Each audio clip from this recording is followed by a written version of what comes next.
During his 20 years in service, Colonel Christopher Ricci has proven to be an adept and knowledgeable leader, leading his men to battle with skill. He was born in Fort Hood, Texas in 1980. His father served in the military and met Ricci's mother in Korea. He also has a sister who was born in Hawaii. Ricci's first profession he wanted to go into was the military, due to it being cheaper than regular college. Ricci was enlisted in the Army, as they were the first ones that responded, because he tried to enlist in all the branches. Ricci got the ROTC to pay for his schooling down in Daytona, where he did his undergrad. His first duty assignment consisted of training cadets that were coming into Fort Lewis, Washington, on May 12, 2002. He then went to start his training at Fort Knox, Kentucky, through the Officer Basic Course for 6 months, which taught him how to be an armor officer, but switched halfway to an infantry officer. An armor officer is someone who works with tanks. At the front lines, if you'd feel comfortable sharing. So, that's a very broad question. It's when you are overseas in a harmful place, there's not really a front line. You've got a camp or a operating base that you're living out of that's somewhat safer, but then you leave that to go conduct operations, and it's you just got to have your wits about you at all times. That's why that anxiety. As a reconnaissance tool, Ricci had to traverse dangerous war zones in a machine, crossing enemy territory for the hopes of winning information for his country. Somebody holding an infantry position, on the other hand, works in the ravaged field, actively seeking, fighting, and destroying enemy forces with any means necessary. However, they are also involved in reconnaissance. When he went to Iraq, he worked as a scout platoon leader, responsible for his platoon during operations. Later on, he was a military advisor to the Iraqi Commando Battalion, fighting against terrorist sects in the Sunni and Shia parts of the Muslim religion, helping to break it up and stop the terrorists from terrorizing the general population. Commando battalions, so I was helping them conduct combat operations against. Really, we had some Sunni and Shia insurgent groups. So as you look at the Muslim religion, you've got really kind of two sides, and we had splinter factions of terrorist organizations on both sides, attempting to harm the government of Iraq. So that's what we were focused on. And then later on, helping train the Afghan National Security Forces in Afghanistan.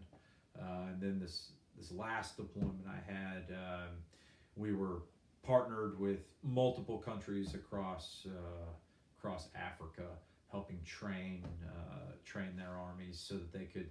You've got a lot of offshoot Al-Qaeda and ISIS terrorist organizations in Africa. So our work there was to help those guys be prepared to, take care of that problem.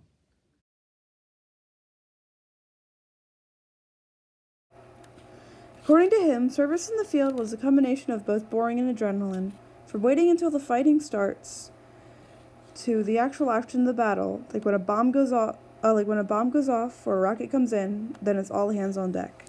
This was a terrifying environment, always waiting with bated breaths. During the fighting, the war zone has never made his designation irrelevant, as the infantryman is always needed. The job of an infantryman is acquiring land for your group so that your country can control it. His experience in the military has changed him and has made him a bit more of a pacifist, due to the stuff he saw during combat. Ricci has said that through war, it's easy to make friends with your platoon, as these are the men you're fighting with against a common foe, needing to trust the other to lead you through. The colonel carries a St. Michael's medal with him, which acts almost as a good luck charm, given to him by the Catholic military chaplain. The military has many chaplains of different denominations providing religious services to soldiers in the military. His group happened to have a Catholic with them. St. Michael's is the saint of the airborne, the perfect saint for the military branches. Ricci has been to many different countries all over Europe and has even been to Japan and the Philippines. Ricci has never regretted joining up and sticks by that to this very day. When he got home from his service, he was glad to be back in the United States of America. Ricci has lived by the mantra, if you want something, you gotta put some effort into it, and you should be grateful for what you have, because tomorrow is not guaranteed. Ricci will be retiring in about 2 to 5 years, and thinks that fitting back into civilian life will be a challenge, as he has lived the military lifestyle, traveling around his entire life. His next station is Fort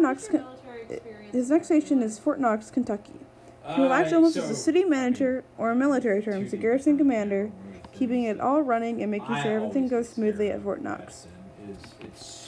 Ricci said that you need to remember is that you aren't Superman. You're a regular guy put in irregular situations, and you just gotta put your mind to it.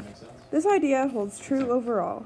Colonel Christopher Ricci is a very decorated and brave man who serves his country to the best of his ability, and we as Americans should be thanking him and other veterans who put their life on the line for our country, fighting to make the world a better place for everyone. They should be remembered for their bravery for many years to come, whether they served in Iraq, Vietnam, or the Cold Wars, or the World Wars. I thank Colonel Christopher Ricci for his service to our great country.